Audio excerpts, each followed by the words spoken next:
आग जल रही थी कुछ मेरे रूम से वही 500 मीटर या 400-500 मीटर के डिस्टेंस पे। तो हमने सोचा कि आग लगी होगी, फिर मैंने उनको बताया कि नहीं एक्सप्लोजन की कोई आवाज़ तो नहीं आई बट आग लगी है शायद। तो उन्होंने बताया कि नहीं आप चेक करके बताओ। फिर ये जब हमने दोस्तों से आपस में बात की तो हाँ एक्सप्लोजन हुआ है।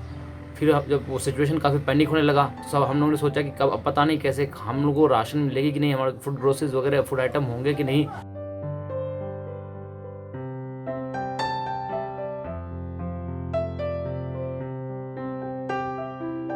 यूनिवर्सिटी से के डीन से बात किया कि हमारा क्लास हमें यहाँ से किसी तरह हम लोग को यहाँ से इवैक्यूएट करवाओ। तो डीन ने हमें वो उसने आश्वासन दिया जो भी बोल रहे हैं, जो आप लोगों को या तो कल या परसों जो है हम इवैक्यूएट करवाएंगे। तो डीन ने हमें बताया कि 26 की सुबह को आपके लिए जो है यहाँ से हॉस्टल के सामने से गाड़ी होगी और जो भी बाहर में रहते हैं वो हॉस्टल के सामने आ जाना और 26 की सुबह को आपको वहाँ से चाहे या तो रोमानिया बॉर्डर या हंगरी बॉर्डर को पहुँचा दिया जाएगा, बॉर्डर को। बट एक्चुअली हुआ ये कि इंडियन एम्बेसी ने उन्हें मना कर दिया। 25 के शाम को हमें नोटिस आता है कि आपका जो हमने जो बस जो बुक किया था वो इंडियन एम्बेसी ने हमें मना करवा दिया है। इंडियन एम्बेसी ने कहा है कि आपकी बस 2 दिन बाद या 3 दिन बाद हो और अभी आप लोगों को अलाउ नहीं है। जब 25 की शाम को सायरन बजने लगा 6 बजे के आसपास, 6 से 7 बजे के आसपास काफ़ी सायरन वगैरह बजने लगा और फिर और रात में 9 बजे के आसपास जो है वो होने लगा, मतलब फाइटर जेट उड़ने लगे। 11 फाइटर जेट वहाँ पे इवानो में हमने देखा अपनी आंखों से, वो उड़ रहा था। सारे बच्चे डर गए। फिर हमने डिसीजन लिया कि इंस्टेंट हमें या तो बस बुक करना है या जैसे भी बुक करना है हमें बॉर्डर पहुँचना है, क्योंकि ये सेफ़ नहीं है।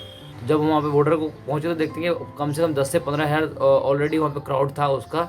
और वहाँ से इंडियन एम्बेसी पे कोई भी बंदा नहीं था। हम और लाइन में लगने के बाद, क्योंकि ऑलरेडी वहाँ पे 10 से 15 हज़ार लोग थे, तो लाइन में लग के फिर हमें 8-10 घंटे उसमें टाइम लगा। टोटल हमें 30 आवर्स लगे बॉर्डर इस साइड के बॉर्डर को एंट्री करने में। फिर जब मैं 11 बजे आँख खुली, मैंने उनसे पूछा कि मुझे इंडियन एम्बेसी जाना है, क्योंकि मैं इकलौता वहाँ पे इंडियन था और मुझे डर लग रहा था कि कहीं पता नहीं कहाँ आया हूँ कहाँ नहीं। तो फिर मैंने उनसे जब बात की तो उन्होंने मुझे बताया कि उन्होंने बताया कि इंडियन एम्बेसी के लिए एक भी बस नहीं है। फोर्स वगैरह थे जब मुझे इंडियन एम्बेसी जाना है, तो उन्होंने मुझे बताया कि इंडियन एम्बेसी के लिए बस नहीं है, आपको कल जाना पड़ेगा। मैं बोला नहीं, मेरी कल फ़्लाइट होगी, मुझे आज ही जाना है। तो फिर उन्होंने वहाँ के जिस सिटी में मुझे ले गया था, पता नहीं मेयर या किसी से बात किया, उसके बाद उन्होंने बताया कि चलिए आपके लिए मैं टैक्सी कर देता हूँ।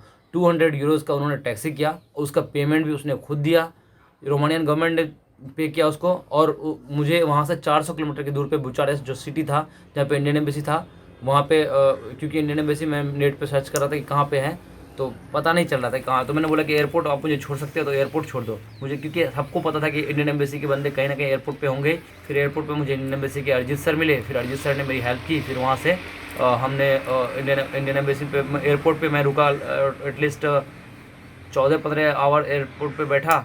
उसके बाद मेरी फ़्लाइट हुई नेक्स्ट डे शाम को। मैं मुंबई आया रोमानिया से फ़्लाइट से, और फिर मुंबई से बिहार गवर्नमेंट के थ्रू से वहाँ पे डेस्क लगा हुआ था बिहार का, जो जिसको भी बिहार जाना है वो बिहार इस हमसे कॉन्टैक्ट करें। हम उस डेस्क पे गए, फिर वहाँ से बिहार के पटना के लिए फ़्लाइट हुई और पटना से फिर वहाँ के डीएम के ऑर्डर से फिर मुझे घर तक गाड़ी से छोड़ा गया।